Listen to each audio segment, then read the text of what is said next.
Hi, I'm Jacci Pillar, neurodivergent non-binary truth bomber, and this is Talk-ist, where we talk about everything and nothing. I'm here with our featured guest, Sally Goldner, and what we're going to do now is something I like to call Newsworthless. Hi, Sally, how are you? I'm really good, Jackie. Yourself?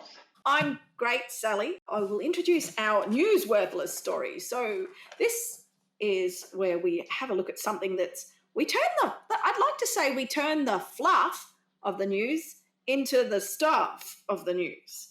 So I found this particular piece which I thought was fun. So we think it's sort of southwest central Queensland, at a pub at a place called Yarraka, there are two resident emus, and their names are Kevin and Carol. I'm not sure why they're called Kevin and Carol, but they've been banned from the bar for bad behaviour. And now there's a sign in the bar that says, let me just find my... Oh, yes, emus are banned from the bar because of bad behaviour. Please make sure that you shut the emu barrier when you enter the upstairs bar. And they seem quite shocked that emus can climb stairs. And but I was a bit perplexed. It's like, why would you name emus Kevin and Carol? It's just really heteronormative. Well, there's lots of thoughts to unpack in there, and I suppose the first one that came to me was not only are we going to turn fluff into stuff, we'll turn feathers into embers or something.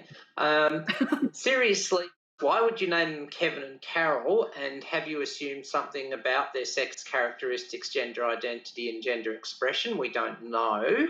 It was quite intriguing. Why are emus allowed in a bar? It's sort of there is a bit of an old stand-up comedy, sort of an emu goes into a bar and the barman says, "What do you have?" "I'm really angry today, so I'm not going to have anything because I'm already emu bitter." Oops, that was a plug.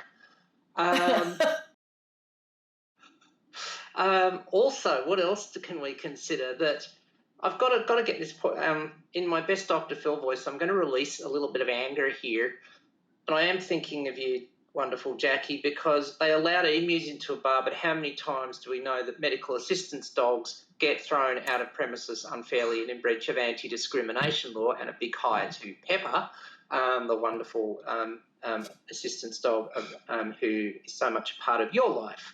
So I just find this utterly bizarre that they're allowed in the first place. I'm also wondering how they pay for the drinks. Do they tap and go or with their beak or something in the first place? The whole story just seemed utterly strange to me on so many levels that that they were even allowed in the first place. But now they've been banned because they were stealing the food. Well, let them be. And as for the other thing, getting up the stairs, well, of course, creatures on this continent are very diverse because, of course, Hippity Hopper was a giant mouth thory who could always hop upstairs. So, of course, that's not that hard to understand, really. Yeah, heteronormative, but also ableist, because it's like, emus can climb stairs. Who would have thought, It's like the presence of legs is not relevant to them. They are flightless birds too. So, of course they're going to walk everywhere.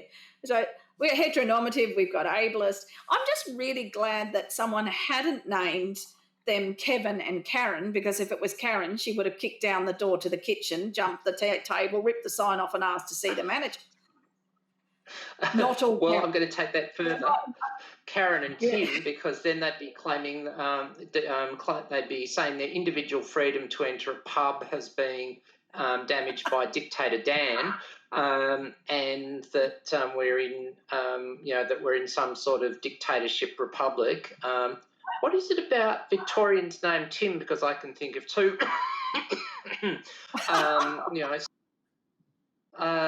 Yes, freedom boy to the rescue. So, yes, I think that there are huge issues to consider here, and there's probably other politically incorrect lines that are best avoided. So I won't say them on air. Hashtag halo above my head or something.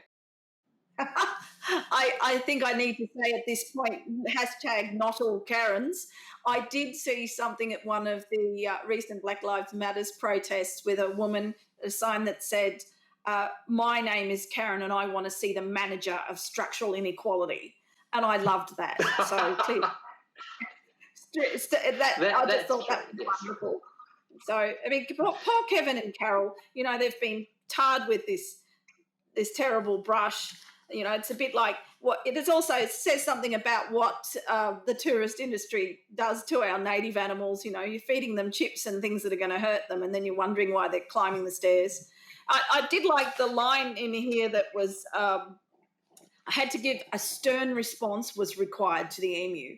I'm a bit like, I'm not sure what the emu's stern response would be, but yeah, it was like a stern response. But yeah, it sort of says something to the broader Australian context of how we treat anything that is a native to our country. We ban them. We put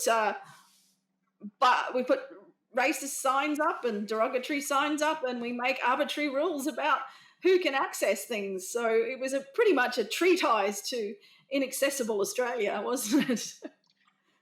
Well, yes, and also I think there's some, in terms of the sternness factor, I think there are some neuroprocessing issues. Is there a particular way to talk to particular emus? You know, for some people that could be very traumatising. For some, it might get through. I'm not really sure.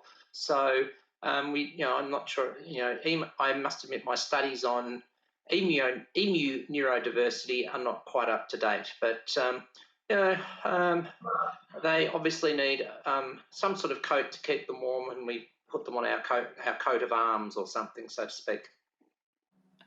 It just goes to show you just how much hidden messaging there can be in an article that seems quite fluffy. So we just nicely took that from fluff to stuff.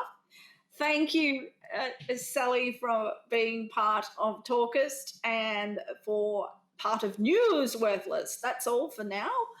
We will see you next time.